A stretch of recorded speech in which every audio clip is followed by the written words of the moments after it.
আপনার জীবনে চাওয়াটা যেন ভালো হয়, দরখাস্তের বয়ান যদি ভালো হয় পারমিশন তাড়াতাড়ি হয়। ভগবানের কাছে চাওয়া যদি আপনার ভালো হয় পাওয়াটা খুব ভালো হবে। তবে ভক্ত যদি কাইমনে কোনো বাঞ্ছা করে ভগবানের সাধ্য নাই সেই বাঞ্ছা নেই পড়ে। ভগবানের কাছে ভক্ত কোনোদিন গাড়ি বাড়ি টাকা পয়সা চায় না, ভগবানের কাছে ভক্ত শুধু প্রেম আর ভক্তি চায়। তাই কৃষ্ণমণ্ডল বলে আমাকে একটা সন্তান দাও। আশ্চর্যের ব্যাপার, জগন্নাথ দেব যেন আকাশবাণী করে বললেন, যা কৃষ্ণমণ্ডল, তোকে একটা কৃষ্ণ ভক্ত সন্তানই দিলাম। বাড়ি ফিরে আসছে জগন্নাথ দেবকে প্রণাম করে। আচ্ছা বাবা, কিছু মনে করবেন না, আপনারা সবাই কীর্তন শুনতে এসছেন, মন্দিরে প্রণাম করছেন বা বাড়িতে মন্দিরে প্রণাম করেন। প্রণামে কিন্তু নিয়ম আছে। ভগবানকে বাঁ দিকে রেখে প্রণাম করবেন, দেবদেবীকে ডান দিকে রেখে প্রণাম করবেন। যদি আপনি মন্দিরে রাধাকৃষ্ণ আছে আপনি সোজা প্রণাম করছেন, আপনার কোনো ফল হলো না, গোটাটাই জিরো ব্যালেন্স, বেকার হবে আপনার। আপনি মা কালী, মা মনসা, মা দুর্গার মন্দিরে প্রণাম করবেন, যে ডান দিকে প্রণাম করেন আপনার লাভ আছে, বাঁ দিকে প্রণাম করে লাভ নেই, সোজা প্রণাম করে লাভ নেই। শিখতে হয় কীর্তন শুনতে এসে কি আমি কোন দিকে প্রণাম করব। আর সাধুগুরু বৈষ্ণব বাবা মাকে প্রণাম করতে হয় কোন দিকে? সোজা। তবে প্রণামটা কিন্তু এরকম, উনি দাঁড়িয়ে থাকলে আপনার ডান হাতটা যেন ডান পায়ে, বাঁ হাতটা যেন বাঁ পায়ে পড়ে। কিন্তু এরকম করে প্রণাম করলে দেখবেন কি হবে, আপনার ডান হাত তো না বাঁ পায়ে, আপনার বাঁ হাতটা না ডান পায়ে পড়বে। কিন্তু প্রণামটা আপনার কীরকম করতে হবে না, এইরকম করতে হবে, বাঁ হাতটা নিচে ডান হাতটা উপরে। দেখে নেবেন আপনার ডান হাত ওনার ডান পায়ে পড়বে, আপনার বাঁ হাত ওনার বাঁ পায়ে পড়বে। এই জন্য তো কৃষ্ণ পাটা এরকম করে চরণটা বাঁকা রেখেছে। কৃষ্ণকে জিজ্ঞেস করছো তুমি পাটা বাঁকা রেখেছো কেন? বলে প্রণাম উল্টো করে দিয়েছো কেন? বলে যেই আসছে সে সোজা করে প্রণাম করছে, উল্টো করে করছে, এই জন্য আগে থেকে আমি উল্টে দিয়ে বসে নিলাম যাতে প্রণামটা সোজা হয়। এই জন্য ভগবান উল্টে দিয়েছে পাটা, কেন? সোজা করে প্রণাম। বাবা শিব বসে আছে বাবু হয়ে, কেন বসে আছে বলুন তো? না, প্রণামটা যেন উল্টো না হয়। তাই সবাই লক্ষ্য করুন মায়েরা, আপনারা কিন্তু সাষ্টাঙ্গে প্রণাম করতে পারবেন না, বাবারা করতে পারবেন, আপনারা পঞ্চাঙ্গে প্রণাম করবেন। হাঁটু গেড়ে আপনার মাথা মানে কপাল মাটিতে ঠিকবে, দুটো পা ঠিকবে, আর কি ঠিকবে? দুটো হাত ঠিকবে। এই পঞ্চাঙ্গ কিন্তু মাটিতে ঠিকবে, আপনার প্রণাম হবে।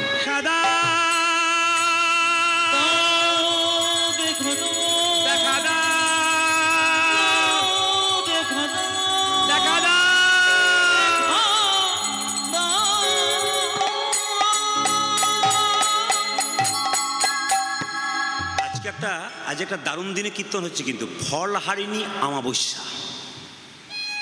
যদি তীর্থস্থানে কোনোদিন কেউ যান, সবাইকে বলা রইল একটা কাজ করবেন শাস্ত্র অনুযায়ী। তীর্থস্থানে গেলে আপনি একটা ফল ত্যাগ করে আসবেন।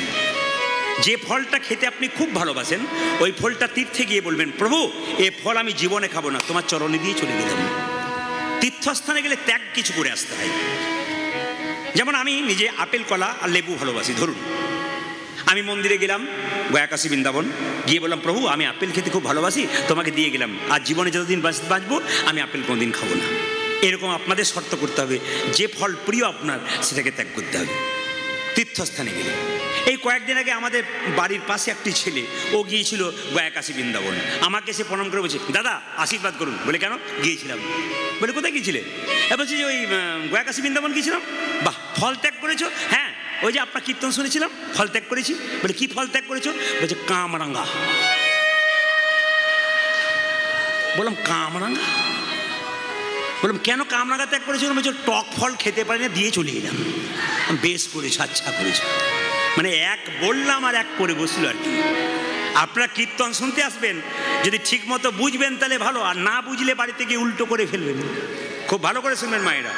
যেই না বাড়িতে গেছে, কই গো ঘরণী, স্ত্রী দুরিকা দেবী, মায়েরা সবাই শুনবেন, তীর্থস্থানে যদি আপনি যেতে না পারেন, সবাই তাকাবেন, আপনার সময় নেই হতে পারে, আপনার টাকা পয়সা নেই হতে পারে, আপনি তীর্থস্থানে যেতে পারলেন না, আপনার বাড়ির পাশে বা পাড়াতে কেউ যদি বয়স্ক মানুষ তীর্থস্থানে গেছে, আপনি গিয়ে তাকে একটু প্রণাম করলেন, একটুখানি ফল আপনি পাবেন। আপনার বান্ধবী গেছে তীর্থস্থানে, তাকে গিয়ে একটু আলিঙ্গন করলেন, আপনি ফল পাবেন। মেয়েকে আলিঙ্গন করলেন, ছেলে যদি হয় ছেলেকে আলিঙ্গন করলেন, বাচ্চা ছেলে যদি যায় একটু কোলে করে আদর করে নেবেন, ব্যাস কিছুটা ফল পাবেন। দুরিকা দেবী গলায় কাপড়টা দিয়ে, স্বামী এসো এসো এসো, পাটা ধুয়ে দিই। স্বামীর চরণ দুটো ধুয়ে দিল। সবাই তাকান, যে যেখানে বসে আছেন, এই যে মাসি, ও মাসি, কানে কানে যেতে বলছেন নাকি? যখন মৃত্যুর সময় হয় তখন বলবেন, দিদি এসো আমি চললাম, তুমিও যাবে। কেউ যাবে না। যতই ডাকুন কেউই যাবে না। হ্যাঁ, ঠান্ডা মাথায় কীর্তন শুনুন, দেখুন ভালো লাগবে। আচ্ছা, বেশ বেশ, হরে কৃষ্ণ। একবার কথা বলবেন না সবাই? রাধা রানী কি, শ্যাম সুন্দর কি, মদন মোহন কি, হরিবাসর কি, সাধুগুরু বৈষ্ণব কি, গৌর ভক্তবৃন্দ কি, সবাই তাকে বলবে। স্ত্রী কি করলো? পা দুটো ধুয়ে দিল। ভয়ে জিজ্ঞেস করতে পারছে না কি তুমি চাইলে, কেন? কঠিন লোক তো, চাইবে না বলেছে স্বামী। জগন্নাথ কেমন দেখলে? খুব ভালো দেখলাম, খুব ভালো দেখলাম। আচ্ছা আচ্ছা, তিনজনকে দেখেছো? মানে কায়দা করে করে জিজ্ঞেস করবার চেষ্টা করছে, তিনজনকে দেখলে? হ্যাঁ গো, দুইকা একটা কি একটা জিনিস চেয়ে বসলাম। কি জিনিস চাইলে? আমি না কি যেন মনে হলো জগন্নাথে কি জিজ্ঞেস বললাম, গাড়ি বাড়ি টাকা পয়সা ধন দৌলত কিছু চাই না, আমি একটা কৃষ্ণ ভক্ত সন্তান চেয়ে বসলাম। দ্বারিকা দেবী মনে মনে ভাবলেন, স্বামী, যেদিন থেকে তুমি জগন্নাথ মন্দিরে গিয়েছিলে আমার সন্তান নাই, আমার যে কি কষ্ট আমি ছাড়া কেউ বুঝতে পারি না। সেই দিন থেকে মন্দিরে বারবার কেঁদে কেঁদে বলেছিলাম, জগন্নাথ, আমার স্বামী তোমার কাছে গেছি, এমন একটা জিনিস দিও আমি খেতে পাই না পাই, যেন মা ডাকটা শুনতে পাই। ভক্ত যদি ঠিক মতো ডাকতে পারে ভগবান শুনতে পারে। ও মায়েরা, এই যে তাকাবেন, ভক্ত যদি শুনতে পারে ঠিক মতো, আপনার বাচ্চাকে আপনি কীর্তন শোনাবেন, আমি বারবার বলবো, শেষে বুঝতে পারবেন। বাচ্চাকে কীর্তন শোনাবেন, বসতে বলবেন, বাচ্চা একটু চঞ্চল হবে আমি জানি, কিন্তু স্থির করবেন, বসতে বলবেন, দেখবেন কাজে লেগে যাবে। সবাই তাকান আমার দিকে। দ্বারিকা দেবীকে বললাম একটা সন্তান চেয়ে বসলাম। সন্তান পেয়েছো? হ্যাঁ গো, সন্তান পাবো, আমি পাবো, আমাকে জগন্নাথ দেব আশীর্বাদ করেছে, তোমার গর্ভে সন্তান আসবে। মায়েরা, জগন্নাথের কৃপাতে দ্বারিকা দেবীর গর্ভে 6 মাস পরে একটি বাচ্চা এলো। আশ্চর্যের ব্যাপার, আপনারা সবাই শুনে রাখবেন, মেয়েদের পেটে বাচ্চা থাকলে ভাগবত বলল 3টে জিনিস করলে আপনি মহাপুরুষের মা হতে পারবেন। কি? তাকাবেন, 3টে জিনিস করলে আপনি মহাপুরুষের মা: সত্য, সোচ, দয়া আর দান। যখন মেয়েদের পেটে বাচ্চা থাকবে তখন যদি সত্য কথা বলতে পারেন আপনি সব সময়, আপনি মহাপুরুষের মা হবেন, ভাগবত বলল। যদি পবিত্রতা বজায় রাখতে পারেন, নিজেকে পরিচ্ছন্নতা, মনকে পরিষ্কার রাখতে পারেন, দেখবেন আপনি মহাপুরুষের মা হতে পারবেন। আর কি? গরিবকে দান ধ্যান করতে পারলে, বৈষ্ণবকে সেবা দিতে পারলে আপনি দেখবেন মহাপুরুষের মা হতে পারবেন। এতেই পূর্বে যারা মহাপুরুষের মা হয়েছেন তারা ত্যাগ স্বীকার করেছে বলে ভালো ভালো মা হয়েছে। এমনি বাচ্চা জন্ম দিলে মা হওয়া যায় না, মা হতে গেলে কর্তব্য পালন করতে হয়। বাঘিনী তার বাচ্চাকে সাঁতার শেখায়, আগে কি বাচ্চাগুলো জলে নামে? আগে বাঘিনী নেমে যায়, পেছন পেছন বাচ্চাগুলো ভাবে আমার মা নেমেছে, আর দরকার কি আমরাও নামবো। ভক্তির পথে আপনি নামবেন তবে তো আপনার বাচ্চা নামবে, আপনি নামবেন না আপনার বাচ্চা কোনো মতে নামবে না। আপনি কীর্তন শুনবেন, হরিনাম শুনবেন, একদিন দেখবেন আপনার সন্তানও বসে বসে কীর্তন শুনছে। আপনি সেদিন ভাববেন আমার ছেলে কুপথে যায় নাই, অন্য পথে যায় নাই, একটা ভালো জায়গায় বসতে শিখেছে। ওই জন্য প্রতিটি বাবা মাকে বলবো, যারা কম বয়সের আছেন, ছেলে মেয়েদেরকে অন্তত হাতে ধরে এখানে বসান। কেন? যতক্ষণ শুনবে পবিত্র কথা ততক্ষণ তার হৃদয় মন পবিত্র হয়ে যাবে। সবাই লক্ষ্য করুন মায়েরা, গর্ভে বাচ্চা থাকাকালীন অনুকূল ঠাকুর বললেন যে মেয়েদের পেটে বাচ্চা থাকলে শ্রীমদ্ ভাগবত গীতা পড়বেন, মন্দিরে প্রণাম করবেন, ভগবানের কাছে বলবেন ছেলে হোক আর মেয়ে হোক যেন কৃষ্ণ ভক্ত হয়। আর কি করবেন মায়েরা? তুলসী গাছে জল দেবেন, পরিক্রমা করবেন যদি পেটে বাচ্চা থাকে। আর কি? মহাপুরুষের ছবিতে প্রণাম করবেন, কারণ মনোবিজ্ঞানীরা বলছেন যদি কোনো মেয়ে গর্ভে বাচ্চা থাকাকালীন মহাপুরুষকে প্রণাম করে, ঈশ্বরচন্দ্র বিদ্যাসাগর, রবীন্দ্রনাথ ঠাকুর, এদেরকে যে বিবেকানন্দ প্রণাম করতে পারে, তাহলে কী হবে? মহাপুরুষের ভাব তার সন্তানের মধ্যে কিছুটা পড়তে হবে। কিছু কাজ করতে হয়, এমনি বাচ্চা চলে এলে হবে না। গরু ছাগলে ভেড়ার বাচ্চা আসে, ওরকম বাচ্চা এলে হবে না। বাচ্চা আসতে গেলে মাকে অনেক যত্নবান হতে হয়, বাবাকে অনেক যত্নবান। এমনি ভালো সন্তানের মা পাওয়া হয় যায় না। মাটি খাঁটি না হলে বীজ ভালো হবে না, গাছ ভালো হবে না। আপনি মাটি ভালো হবে, বাবাটি ভালো হবে, সন্তান অবশ্যই ভালো হবে। মায়েরা সবাই লক্ষ্য করুন, 10 মাস 10 দিন পরে সন্তানটি জন্ম নিল। পদকর্তা বর্ণনা করলো, দেখুন, ধারেন দাতে জন্মিল দুঃখী মণ্ডল কালী, ধারেন দাতে উলধ্বনি, ধারেন দাতে জন্মিল দুঃখী মণ্ডল।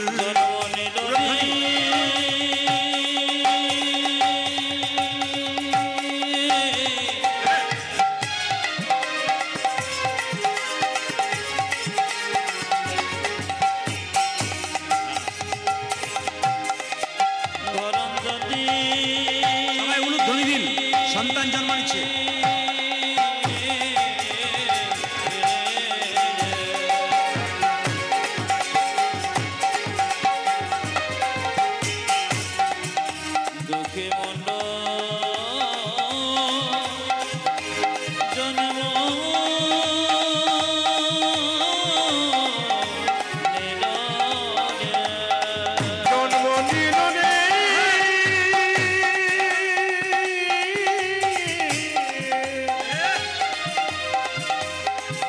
আজ ধারিতাতে জন্ম নিল রে, আজ দুঃখে মন্ড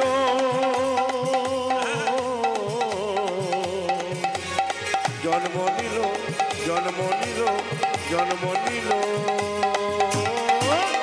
ধারিতাতে জন্মিল দুঃখী মন্ডল, হারেন্দাতে জন্মিল দুঃখী মণ্ডল, জন্মিল দুঃখী মণ্ডল, যে মাতার নামে দুরিকা পিতা কৃষ্ণ মণ্ডল, মাতা নাম দুর্গা পিতা কৃষ্ণ মণ্ডল, যে মাতার নামে দুরিকা পিতা কৃষ্ণ মণ্ডল, আজ মাতা নাম দুরিকা পিতা কৃষ্ণ মন্ডল, পুত্র হেরি পিতা মাতার আনন্দ না ধরে, পুত্র হেরি পিতা মাতার আনন্দ না ধরে, পুত্র হেরি পিতা মাতার আনন্দ না ধরে, পুত্র হেরি পিতা মাতায় আনন্দ না ধরে, পাড়া প্রতিবেশী সবে উলুধ্বনি করে, প্রতিবেশী সবে উলুধ্বনি করে, যে পাড়া প্রতিবেশী সবে জয়ধ্বনি করে, পাড়া প্রতিবেশী সবে উলুধ্বনি করে, আনন্দ ধরে না, আনন্দ ধরে না, আনন্দ ধরে না, আনন্দ ধরে না, পাড়া প্রতিবেশীর মনে আনন্দ ধরে না, পাড়া প্রতিবেশী মনে আনন্দ ধরে না, পাড়া প্রতিবেশীর মনে পুত্র বদন হেরে, আজ পুত্র বদন হেরে, আজ পুত্র বদন হেরে, পুত্র বদন হেরে, পুত্র বদন হেরে আনন্দ ধরে, পাড়া প্রতিবেশী সবে জয়ধ্বনি করে, পাড়া প্রতিবেশী মনে জয়ধ্বনি করে। আচ্ছা আচ্ছা, আপনারা বাচ্চা জন্ম নিলে মুখে কি দিন? নিম পাতা, নিম পাতা।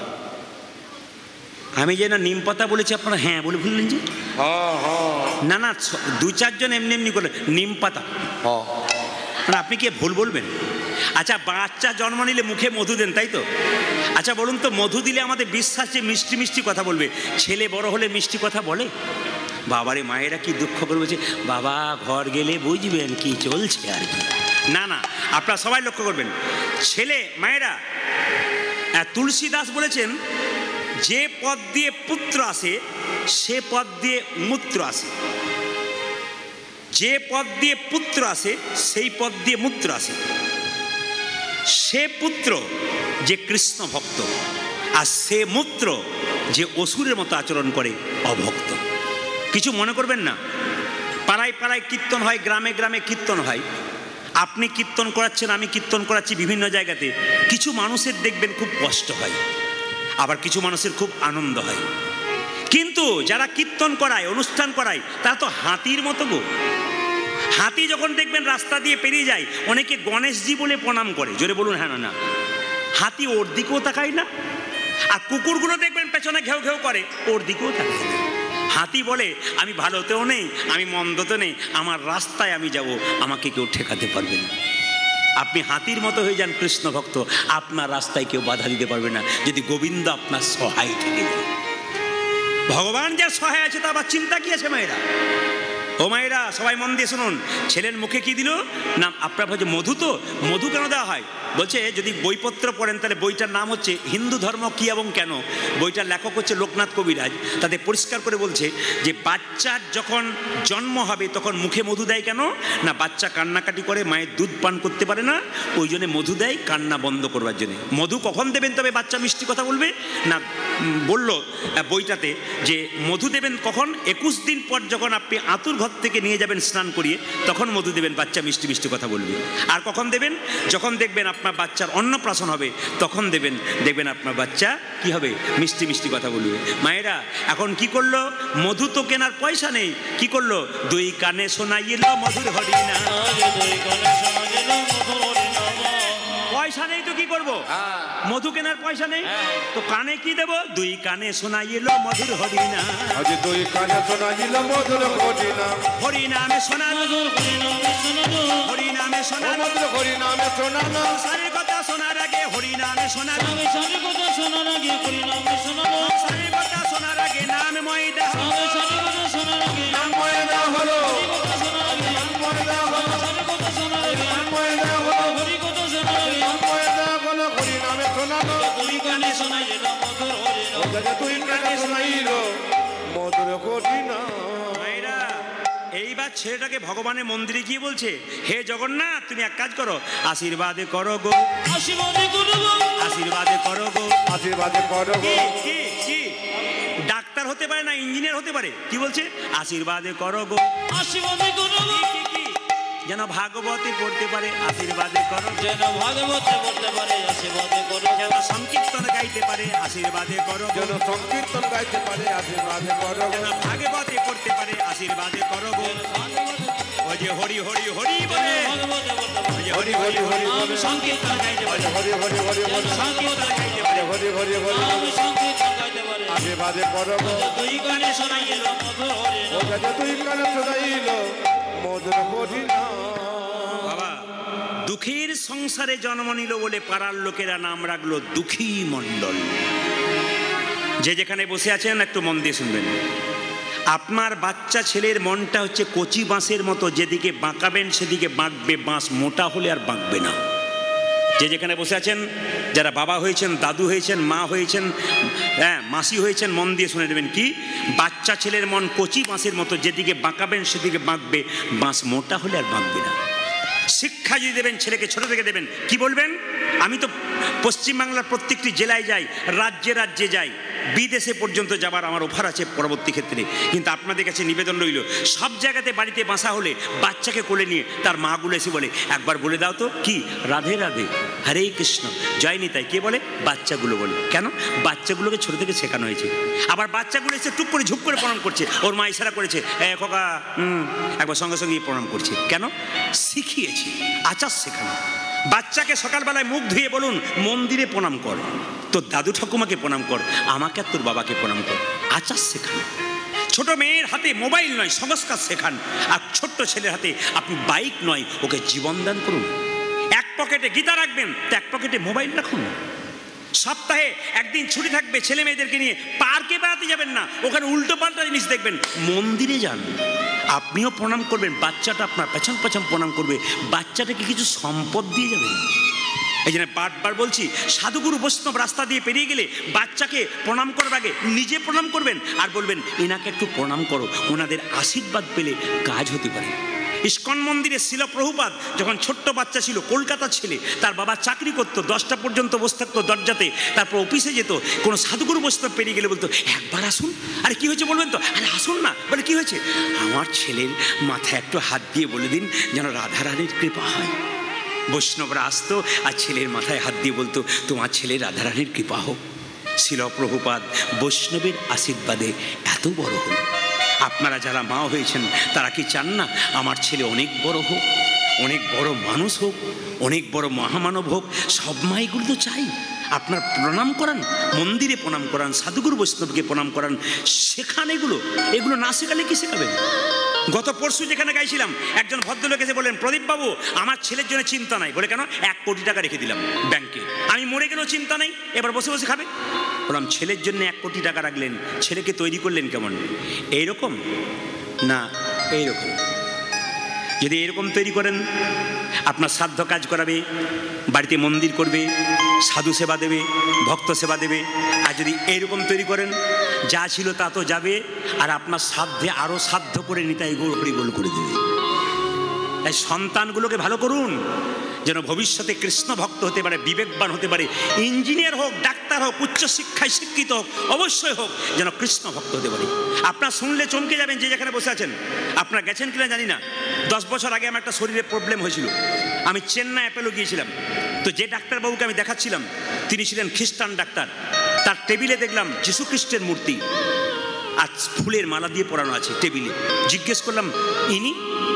বলছে উনিই তো আসল, আমি শুধু চিকিৎসা করি মাত্র। আমি যে বাঙালি ডাক্তারকে দেখাচ্ছিলাম তার বাড়িতে যখন গেলাম তখন দেখছি ভোর 4টের সময় উঠে উনি মন্দিরে পুজো করছেন। এত বড় বড় ডাক্তার যারা লন্ডন ফেরত আমেরিকা ফেরত ডাক্তার, তারা শিখিয়ে দিচ্ছে, আমাদেরকে দেখে শেখো। যে মেয়েটা সুনিতা উইলিয়ামস কয়েকদিন আগে 9 মাসের জন্য চাঁদে গিয়েছিল, চিন্তা করেছেন উনি কে? ওনার ব্যাগের ভেতর একটা গণেশের মূর্তি, ওনার ব্যাগের ভেতর একটা গীতা ছিল। আপনারা নারী, উনিও নারী, চিন্তা করে দেখুন কত উন্নত মানের মেয়ে। সেই মেয়েটা বিজ্ঞানী, বিখ্যাত মেয়ে, সেই মেয়েটি কি করেছে না ব্যাগের মধ্যে একটি গীতা রেখেছে আর ব্যাগের মধ্যে গণেশ রেখেছে। এরা শিখিয়ে দিচ্ছে। আমরা শুধু উঁচু দরের মানুষ নয়, উঁচু দরের মানুষ হবার আগে আমরা ভগবানকে সঙ্গে করে নিয়েছি। আপনার ছেলে মেয়েকে আপনি পূরণ করতে পারলেন না, আপনার ছেলে মেয়েকে সেই স্বাদ পূরণ করান, আপনার ছেলে মেয়েকে বড় করুন, কৃষ্ণ ভক্ত করুন, আপনার লাভ আছে। এই জন্য বারবার বলবো, বিখ্যাত বিজ্ঞানী আইনস্টাইন জীবনে কোনদিন মাছ মাংস খায় নাই, বিরাট কোহলি জীবনে মাছ মাংস খায় নাই। আর আমরা কি বলি, ছেলে যদি মাছ মাংস না খায় তবে গ্রোথ হবে না। আমাদের খুব একটা বাক্য হয়, গ্রোথ হবে না, শরীরের মনের পাওয়ার হবে না, মাংস মাছ খেতে হবে বলি না আমরা। বিরাট কোহলি কি খেয়েছিল? ব্যাটের উপর ব্যাট 6 মাস ছিল। বিখ্যাত বিজ্ঞানী আইনস্টাইন কি খেয়েছিল? সারা জীবন নিরামিষ খেয়েছিল। বিখ্যাত বিজ্ঞানী আইজ্যাক নিউটন ভগবান বিশ্বাস করতেন। যাকে আপনার টাকার উপরে যে ছবিটা দেখতে পাচ্ছেন তার নাম হচ্ছে মহাত্মা গান্ধী। তিনি ছিলেন এলাহাবাদ কোর্টের ব্যারিস্টার। সকালবেলায় ঘুম থেকে উঠে স্নান করে তিনি গীতা পড়তেন, গীতাকে মা বলতেন আর নিজের মাকে মা বলতেন। এবং গীতা পড়তে পড়তে তিনি শুধু একটা কথা বলতেন, প্রভু আমাকে সম্পদ দিও না, আমি তোমায় ভুলে যাব, আমাকে বিপদ দাও যেন আমি তোমায় মনে রাখতে পারি। এরা পৃথিবীতে এলো কেন? শিখিয়ে দিয়ে গেছে আমাদেরকে কি করে জীবনযাপন করতে হবে। আমরা শিখলাম না, আমরা পাশ্চাত্য শিক্ষাকে শিখলাম। নবদ্বীপ মায়াপুরে ইস্কন মন্দিরে ইংল্যান্ড আমেরিকা থেকে মানুষগুলো এসে হরে কৃষ্ণ বলতে পারে না, হরে কৃষ্ণ বলতে পারে না, হরে কৃষ্ণ লজ্জার ব্যাপার, ওরা বলতে পারে না তবু বলে, আমরা বলতে পারি তবু বলি না। আর কোন জায়গায় যাবেন আপনারা? নিজের ধর্মটাকে রক্ষা করুন। নোংরামি করে পাশ্চাত্য শিক্ষাকে গ্রহণ করে কাটা কাটা খাটো খাটো পোশাক পরে ধৈর্য না করে মাছ মাংস আনন্দ করে সংসারের মধ্যে থেকে সংসারটাকে জঙ্গল করে ফেলেছেন। পোলট্রির মুরগির ফার্মে গিয়ে দেখবেন এ ওকে ঠোকর মারছে, ওকে ঠোকর মারছে। যারা বেশি ডিম মাছ খাচ্ছে ওদের ঠোকর মারামারি হচ্ছে সংসারে, কেবল কোনো কাজ হচ্ছে না। কিন্তু আমি আপনাদের বলবো, যারা খান কিন্তু যেদিন আপনাদের বাড়িতে নিরামিষ থাকে সেদিন ভগবানকে একটু প্রসাদ দিন। এমন কোনো হিন্দুর বাড়ি নাই যেখানে বৃহস্পতিবার নিরামিষ হয় না। জোরে বলুন হা না। হাঁড়ি করা আলাদা করে সেদিন একটু ভোগ রান্না করে গোবিন্দের চরণে দিয়ে সবাইকে একটু করে প্রসাদ দিয়ে অন্যের সঙ্গে দিয়ে বলুন, আজকে প্রসাদ পাচ্ছিস তুলসী পাতা দিয়ে, আজকে গোবিন্দের প্রসাদ। বাচ্চা ছেলেটা লোককে বলতে পারবে, আমি সপ্তাহে একদিন প্রসাদ খাই, আমার মা আমাকে দেয়, আপনি দেবেন তবে তো খাবে, না দিলে আপনিই খান না, আপনার বাচ্চাকে দেবেন কি করে? আপনি খান, আপনার বাচ্চা খাবে। জীবনকে সুন্দর করুন। জীবনটা এরকম ছেলে খেলা নয়, জীবনটা অনেক দাম আছে। এই জীবনে ভালো কর্ম করলে দেখবেন জীবন পরিবর্তন হয়ে যাবে, কৃষ্ণ ভক্ত হয়ে যাবেন, আপনার জীবনটা আনন্দ হয়ে যাবে। তবে মায়েরা, সুখের দিনে মানুষ আগের দিনে যায়, দুঃখের দিনে পেছন যায়। যেদিন কেউ বিয়ে করতে যায় বরযাত্রী আগে যায়, নাচতে নাচতে ভালো খাবো, নাচতে নাচতে যায়, বর পেছনে যায়, সুখের দিনে আগে গেল। আর যেদিন আপনি মারা গেলেন আপনার মৃতদেহটা আগে গেল আর আপনার শ্মশান যাত্রীরা পেছন গেল। সুখের দিনে মানুষ আগে যায়। আপনার যখন টাকা পয়সা গাড়ি বাড়ি, আপনার প্রচুর বন্ধু থাকবে, আপনার যখন কিছুই থাকবে না তখন সবাই আপনার কাছ থেকে সরে যাবে, কিন্তু ভগবান তো আপনার কাছ থেকে সরবে না। কৃষ্ণ কোনোদিন সরবে না। একদিনে সুখ আর দুঃখ রাস্তাতে দেখা হয়েছে।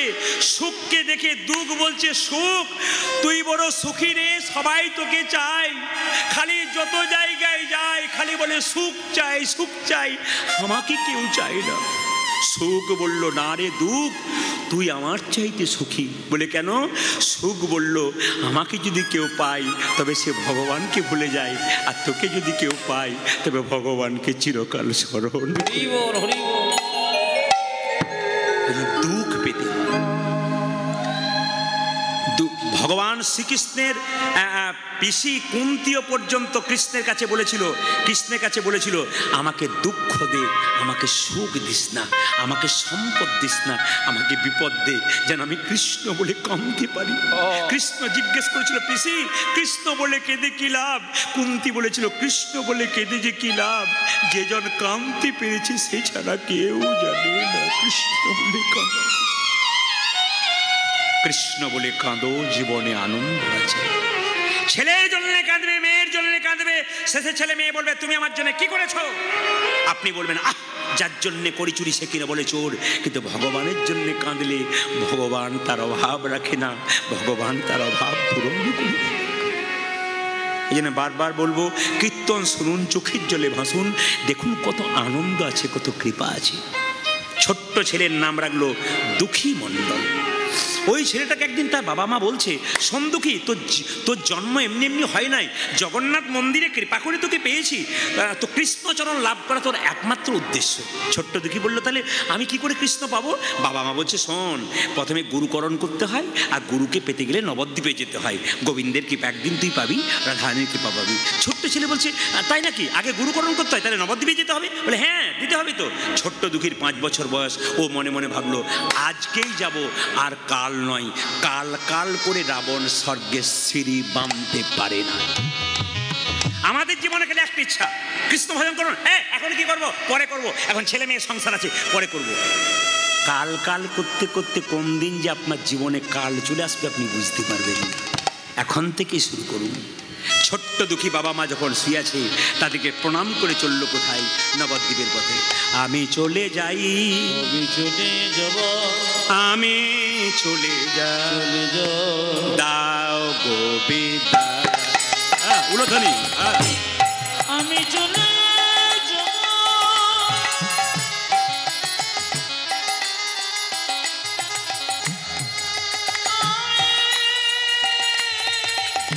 চলে যাব,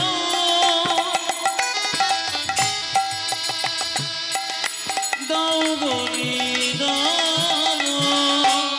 আমি চলে যাই, আমি চলে যাই, দাও গোবিন্দা। হরি বল। আমি চলি হরি বল।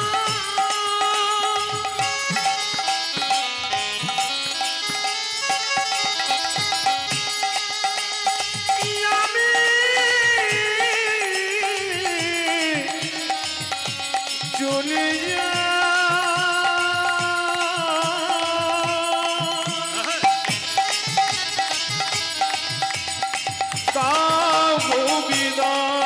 বিদায় জননী, বিদায় জননী, বিদায় জন্মভূমি, বিদায় জননী, বিদায় জন্মভূমি।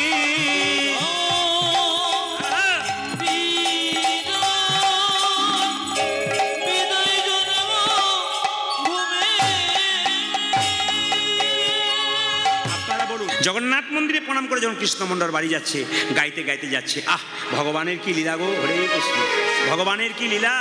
জগন্নাথ মন্দিরে ভগবানের কি লীলা গো, দেখো জগন্নাথের কৃপায় আমি সন্তান পাবো। গাইতে গাইতে যাচ্ছে, যশোদারো যশোদারো তুমি বজের রাখা, বৃন্দাবন মন হারি। যশোদারো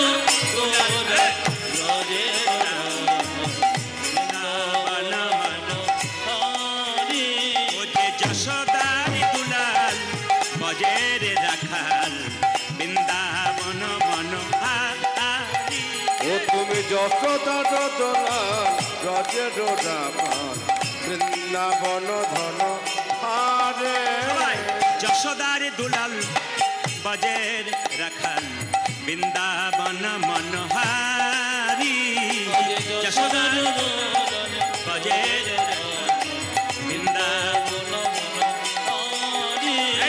গোপী জন বল্লভ রাধিকা রামন, গোপী জন বল্লভ রাধিকা রমন, গোপী জন বল্লভ রাধিকা রামন।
কানব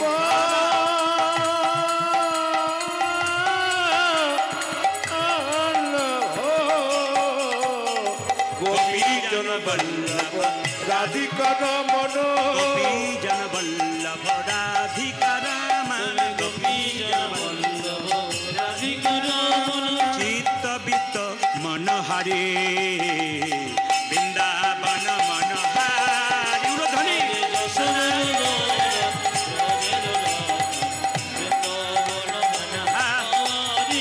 তুমি যত দান লাল গগে ডোডা